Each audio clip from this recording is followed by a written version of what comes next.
All right, friends, it's T-Mon. We're back with another Blaha video. We're going to react to the gym lifting, recruiting, fitness gear slave himself, the body boy of the fitness industry, Jason Blaha. So Blaha says in this video, can one RM lift cause muscle growth? Man, how does a lift cause a muscle to grow? Hey everybody, it's Jason Blaha here representing Jason Blaha Strength and Fitness, and today Okay, yes. Even 1 RM can cause sarcoplasmic muscle growth. There you go. I would answer an interesting question I got the other day. But a quick reminder, if you guys will please click like down below, it'd be greatly appreciated. If you're not subscribed or following, please do so. And if you'll be kind enough to drop me a comment down below, I would appreciate that so much. So let's get. Is he just getting worse and worse all the time? Sarcopenia, dude. I think he doesn't even understand what sarcopenia is. Here's the thing. If you go long enough without activating the progenitor cell, you're screwed.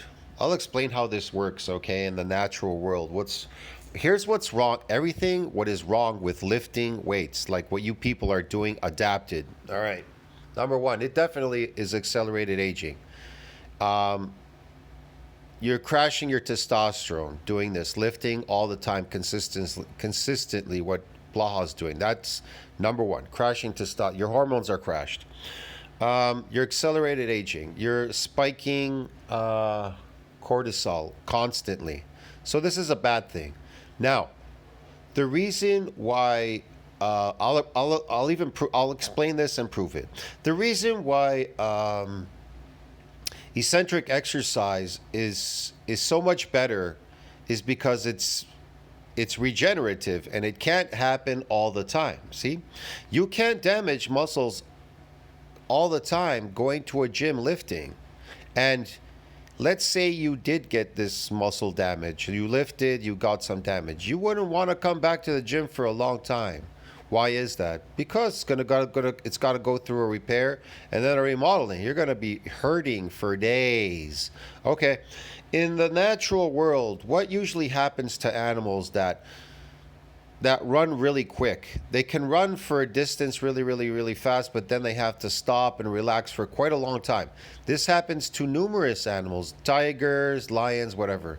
They run really quick and then they can't run anymore for a while, because they accumulated a lot of micro tears. This has been proven in science, a lot of micro tears in their muscles. So now they hang around these water holes or whatever, wherever they are. They just kind of hang around for a while because they're in pain. They can't really move the way they would normally move. Not even a lion. If it fails in that hunt and it was chasing some animal and it, there was a hit and a miss, well, the lion's going to kind of stop. It's got to stop for a couple days again. That's why they say it may starve. He can't really chase down his prey anymore because he's lost force production because he has all these micro tears in his muscles. Same goes for a hunter.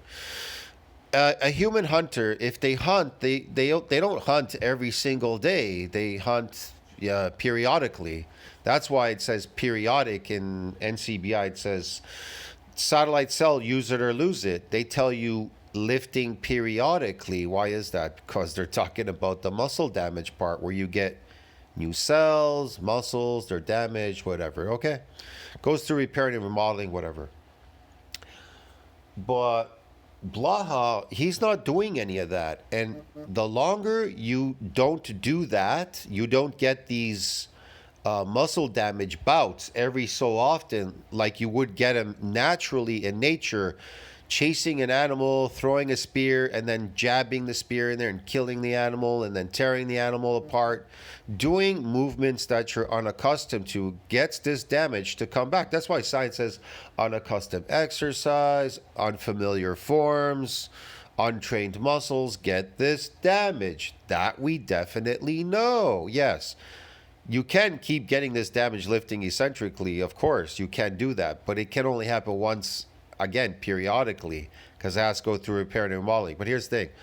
In the use it or lose it, when they're talking about the satellite cell, if it stays quiescent too long, like if there isn't a remodeling or a damaging phase enough for a remodeling phase, you're just, look at Blaha.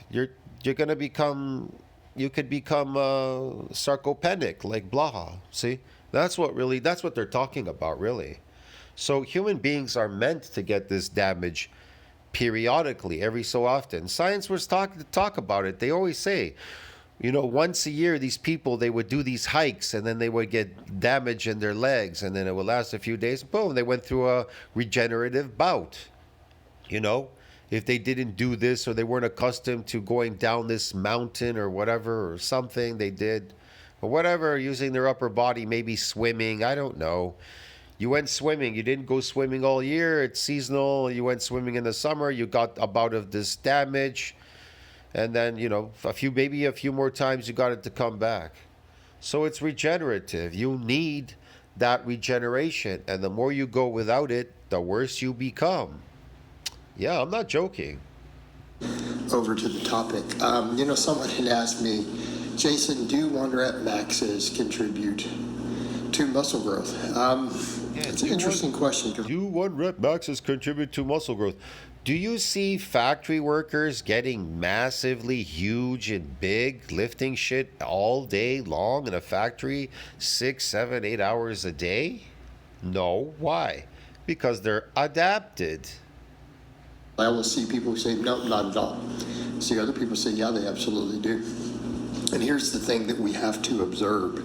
We have to observe some of the lifters out there who do live on heavy singles. Let's set aside even the Bulgarians. Let's set aside the weightlifting community to some extent, because there's a lot of technique involved in their snatches and cleans. But when we come over to but even then, a lot of them get fairly big, but they also do accessories, so we can't always use them. But when we use people I've seen out there who mostly do singles, I've seen some guys who do some of the Bulgarian light type training very successfully, who are still pretty dang jacked.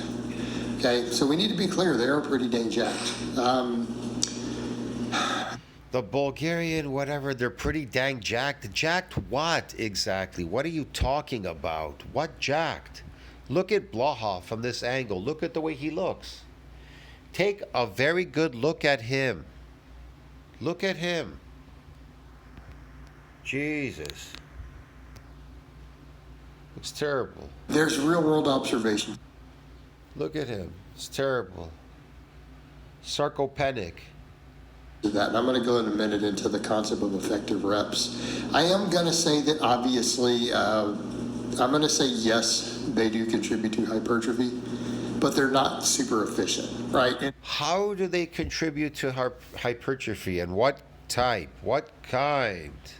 In other words, if your goal was to maximize muscle growth, it's not going to be the fastest. You mean that you did one RM and it gave you an inflammatory response, so it contributed to hypertrophy? Yes, it gave you a transient pump. It gave you an inflammatory response. Okay, temporarily. Yes. Most efficient route to get you there. Does that make sense? So did it contribute to hypertrophy? Yes, temporarily, giving you inflammation. It's one of those cases of, yeah, they absolutely will contribute. Of But course. on their own, are they really going to be enough? But as part of a larger structured program, now that... I mean, look at Blaha. The only thing he's doing is inflaming his muscles every single day, going lifting in his garage, and I think he's lifting even day and night, because I think he thinks in his that brain of his, whatever, this so-called high IQ, that if he was to lift twice a day, in the morning, in the nighttime, that he'll get better results. And the only thing he's doing is getting worse. He doesn't realize it. That's the interesting question. But by themselves, so let's think about that. Especially, I think, with muscle memory, and what I have to use as an example. Do you guys remember when I took over a year off from squatting? I basically did deadlifts. Okay, my only quad work was deadlifts. I did that for like a year and a half. Okay. Then I started squatting again. I started with like 365, like I was struggling with that, built up to 405 within a couple of weeks, and then I just started squatting almost every day, right? He squats concentrically. That's the easiest. A lot of people do that. A lot of people can do that, lifting concentric concentrically. That's the easiest because there's not much bend, in the joint. It's a partial bend. It's not a full bend. A heavy single ramping up to a training max, doing the whole Bulgarian thing like 6 days a week, right? I did that for 6 or 7 months before I got absurdly sick of it. My squat went from that like around 400 up to 485, doing nothing but singles, and my leg. Notice he's going a little bit lower now here. See that? Just a little bit lower. Yeah, because he's been watching my videos. Got bigger again. Now, in that case, people would say, yeah, but you also had muscle memory because you had previously had a slightly better squat than that just a couple years before. So he had muscle memory because he had a previous better squat a year ago. So what is this muscle memory? What if there's muscle? Here's the thing. If that was true, there's muscle memory, right? Then you should be able to squat that 405 off the bat. He said he was better at squatting it a year ago or something or whatever it was. So if that's true, here's the thing. If muscle memory is true, then that means that people talk about muscle memory, they're going to say, oh, I built muscles in the gym. They came back really fast as muscle memory. That's not muscle memory. But whatever. You could say that, but I don't care. It's not. But whatever. I don't give a shit. Believe whatever you want. Look, man. If there's such a thing as muscle memory, right, then you should be able to come right off the street and you should be able to squat 500 pounds. Let's say you're a concentric lifter. You don't have any muscles. You didn't build any. All you did was recruit motor units, get these androgen receptors for force production. Okay, you left the gym. It's been a year. I don't know, whatever. And these androgen receptors have shrunk, and a good majority of them have disappeared now. The ones that you built, like, because you were lifting concentrically, you were lifting these weights, okay? Whatever. So you say you have muscle memory, right? You say your muscles have memory, okay? So why can't you squat that 500 pounds now after you stop squatting it for an entire year? Because there's no such thing as muscle memory. You have to now practice at it. Oh, they're going to say, but it comes back faster. So that is the memory because you practiced and it'll come back faster this time than it did when you practiced at trying to get there to 500. Is that it? Well, here, that's kind of funny. You want to know why? Because you still have to practice now to get back to 500. Get it? You have to activate those motor units. You have to get back these androgen receptors. They have to widen. You have to get more of them so that they can get an influx of these hormones. So they bind to it, giving you more force production, somewhere to bind. Whatever. You get the idea. And that's a very fair assessment. And I would say that to some extent does discount my experience for someone who only wanted to get big, right? So I could look at that and go, my legs kind of came back up quite a bit. They came back up quite a bit. And my legs... Your legs came up quite a bit? Why do you have to say it came up quite a bit? Why can't you show it? Because you can't, bro. Get it? Nothing came up. He's just making up stuff. Never needed high volumes for me to get them big. Whatever. I could always use... See, he never needed high volumes for them to get big. In other words, high volume, so he's an endurance athlete, so he's glycogen loading. Okay. Right. Fairly low reps, fairly low volumes, and use high tension, and my quads blow up. They're blowing up right now, his whole body, because it's just inflammation on a daily basis. He inflames his muscles every single day, and he looks pumped. Get it on the video for you guys. Quads and glutes and everything, but that's me genetically. But remember, there's a price to pay for everything. He's paying with age. He's aging. But, they did grow, and my squat got up to almost 500 pounds again. Hold on. They did grow, but your squat got up to 500 pounds again? Your squat got up to 500 pounds, not because they grew. It's because you practiced that lifting concentrically, that squat. Now, did your squat go up 500 eccentrically? No. Did it go up concentrically? Most likely, yeah, because that's what Blaha does, okay? doing that. And doing, no, let me be clear. I wasn't doing like other quad work, okay? So I want to. Here's a question.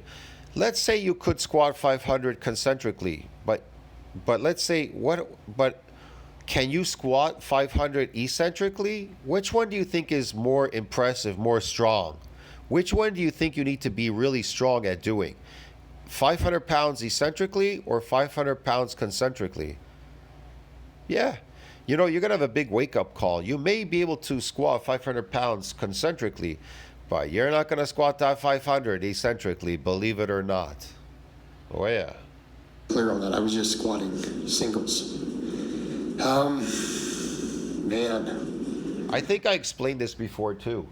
The reason why deadlifting and these concentric deadlifting, powerlifting, whatever, they all lift concentrically. Notice their back.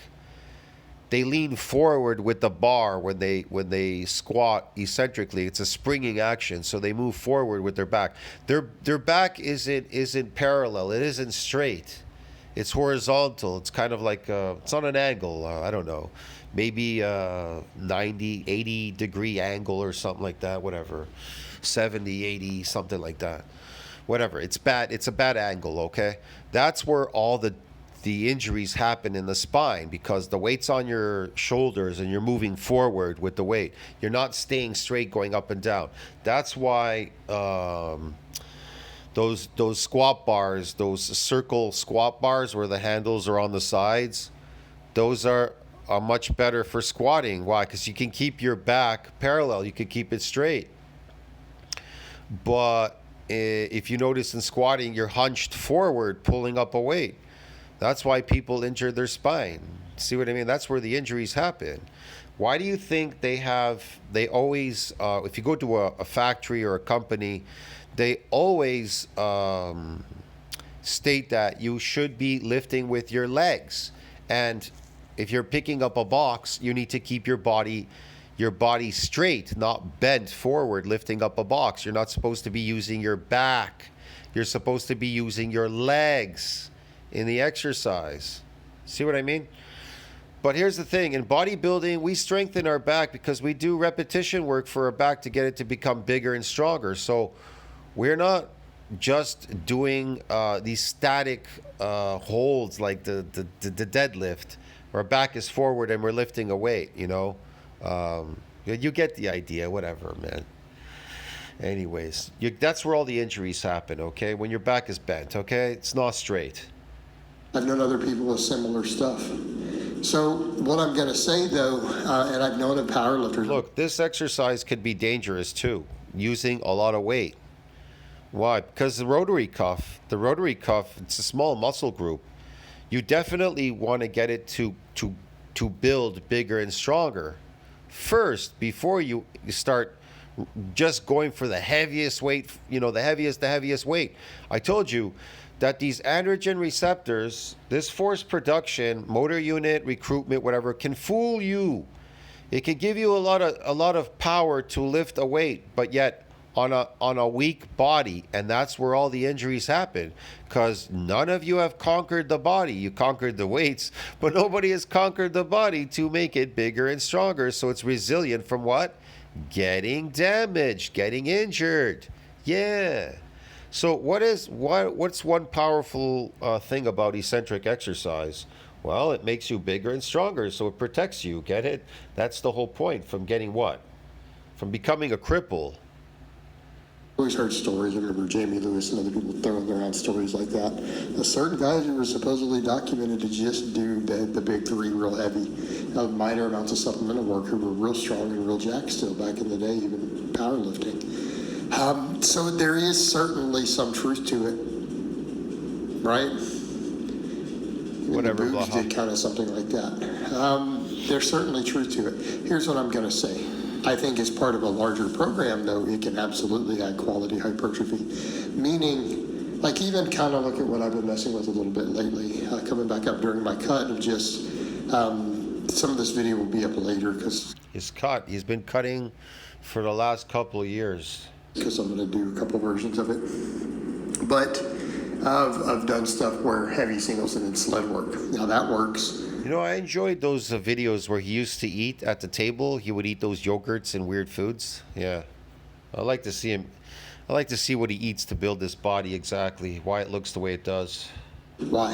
What about if you do heavy singles on the bench, but then you do higher rep dips afterwards? Well, we fall back over into all that data we have on doing a heavy single before doing volume work. There were studies showing better muscle fiber activation.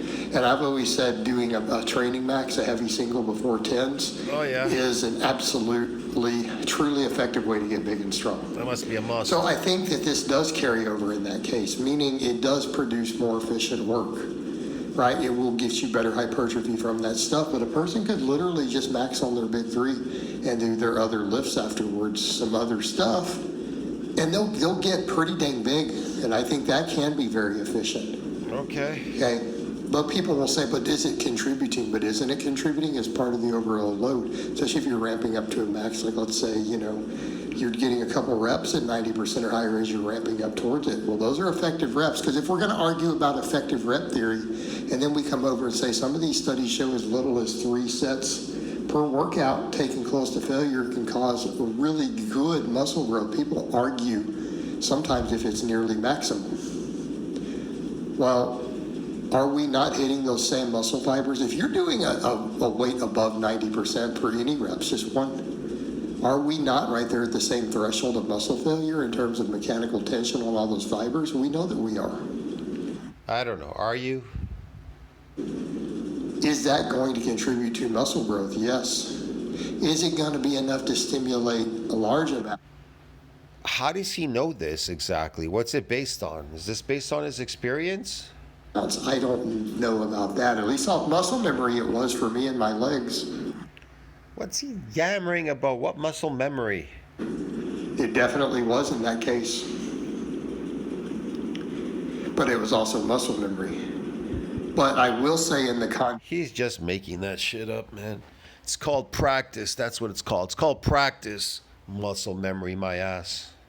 Context of when you do it and then you do other volume behind it, I think that it absolutely creates a pronounced effect, because you are probably getting some muscle growth from that training max or that max, right? That 1 rep max. You're not getting anything there. He's just making this stuff up. Max is giving you some muscle growth stimulus, but then if you're coming behind it and you're doing other rep work with similar muscles, everything works in the beginning and then it stops working. Why is that? I come on, I could show you channels where all these guys, they started doing powerlifting and they never built any muscle. They worked their way up from a small weight to like 500 pounds deadlifts. They're all small. Go to Athlean X, that guy that he trains on his channel, the janitor. He's lifting 500 pounds. Look at how skinny he is. Who else is there? Oh, there's so many channels, bro. All the 5x5 channels that Blaha, he used to put out this crazy 5x5 program. People used to listen to him on YouTube, bro. They thought he was somebody special. And then they realized really quickly that it failed. It never worked for any of them. Go to their channels. They're all failed. They've all failed. Go and look for the Ice Cream Fitness 5x5, Jason Blaha 5x5. All those crazy people that followed him all failed because they're stupid. They don't understand. They just think, well, I'll just do a 5x5 and, my body's going to build, going to get these muscles, going to get strong and all a bunch of stuff. You're not going to get anything doing these lazy, foolish workouts. You're just going to get nothing there, nothing. And they all got nothing. Plenty of data showing a more effective and efficient muscle fiber recruitment there. Where's this data? What is this data? Right. So the question is this: why does he have to keep bringing up data? Want to know why? Because he has no experience. It doesn't work. It never worked for him. But he's got data though on it. Get it? He's got data. He doesn't have any experience, but he has data. So how could he coach you if he has no experience? He just has data. In that case, are you getting slightly more muscle growth for those sets? So now, I don't know. Are you? What does the data say, Blaha? Not your experience. We're really getting somewhere. So what happens if you do a heavy single then followed by 3 sets of 10, close to failure or to failure? I don't know. What does it say? is that going to give more muscle growth than just doing the sets of 10? And I think the answer is yes. And I think How do you know that though? Because the data said. we can safely and fairly make that claim. And I don't think it's unreasonable based upon our observations in the real world, observations in the lab. Observations in the real world in the lab, but this isn't an observation based on Blaha's experience because he's never experienced it. Okay. I think that sort of approach can be very effective Yeah. and very efficient, right? How do you know it could be? How do you know that? Did you try it out yourself? It can be again, a very effective way to go. I'm not saying it's the only means, but I think it can work. And I think It doesn't work, okay? 1RM is not going to build you any fucking muscle, okay, dude? where Whatever. this works is when people are trying to get big, but they want to really get strong concurrently, especially maintain a technique of doing max work. I think this is where it shines. So yes, it can contribute to your muscle growth, but you're probably not going to get super big. Can it contribute to your muscle growth? Well, everything can contribute, but 1RM is not enough to cause damage to cause the muscles to grow, okay? I don't know about sarcoplasmic. Even 1RM is not enough for sarcoplasmic. Doing it on its own, at least not at a reasonable pace, right? And that's the answer. No. Let's look at this. The eccentric exercise 1RM. Wow, you'd have to stay there for hours and hours. Just keep doing that 1 rep max and then rest. 1 rep max, rest, 1 rep max, rest, 1 rep max. Maybe you'd be able to eke out some damage. I'm not really sure. I've never tried that. See, at least I've admitted it. I've never tried it. I don't know. What does the data say? Let's find out. Let's see what the data says. Here's the thing. I'm not stupid enough to do something like that because here's the thing.